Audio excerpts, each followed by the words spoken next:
Since the day I started posting my videos here on YouTube, I have received many messages from people with questions about my creative process. So today I'm going to show you step by step how to make a collectible statue.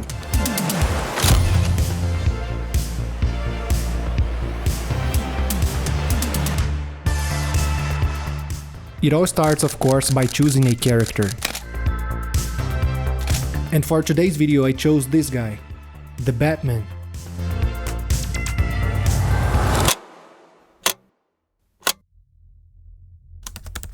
This is a project I made last year before the movie was released.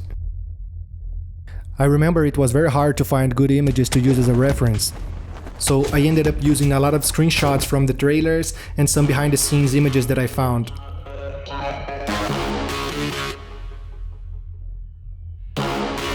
And now that I have all the images I need, I can jump to the next step. Smoke up, that's in the blem. Free up the guys, then dip out the ends. Jump in the ride, then burn out the rims. Don't stop, don't catch the boy that I'm in. Never done a block with the up for events. Skin kept close to the... The first step involves creating a rough form of the character using basic shapes.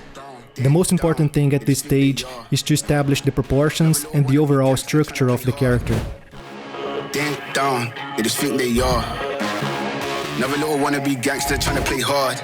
Ding down, ding down. Once everything is in place, I start sculpting the fine details, adding volumes and refining the shapes more precisely, trying to get it as close as possible to the original character. Ding down, ding.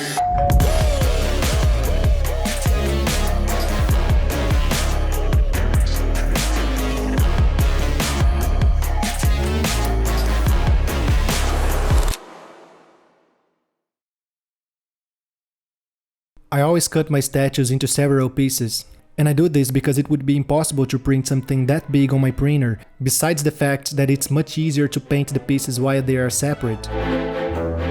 I always plan and try to make the cuts in places where the seams will not be visible.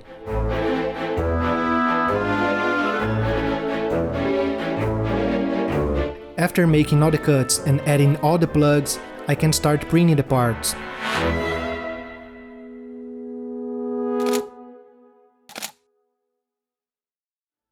The printer I use to make all my prints is an Elegoo Saturn S. This statue had a total of 17 pieces, and it took more than 40 hours to print all of them.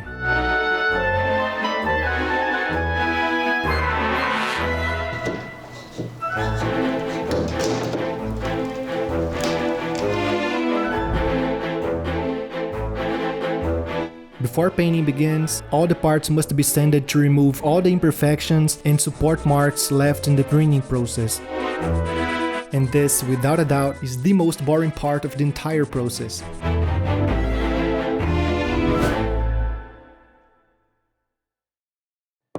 And for painting I use acrylic paint, some paint brushes and an airbrush.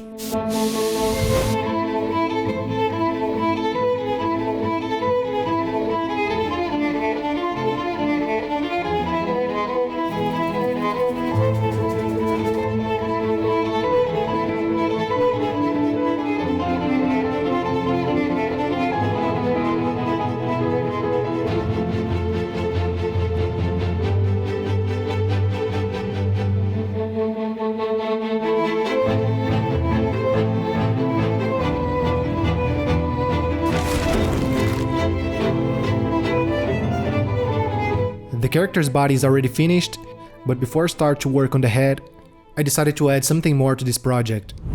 So I went back to the computer and sculpted a head without the mask.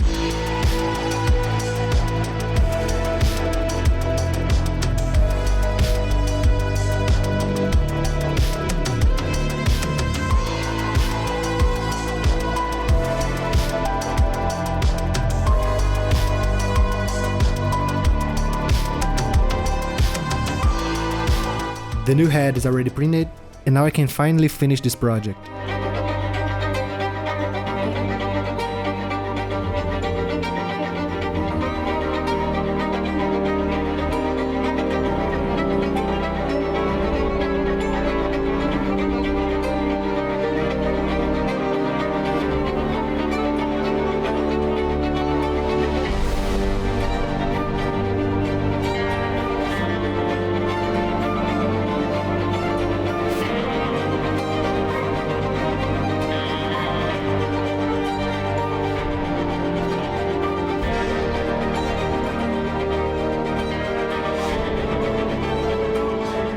If you have any questions, please feel free to share them in the comments and I'll try to answer. Thanks for watching. I'll see you in the next video. Bye.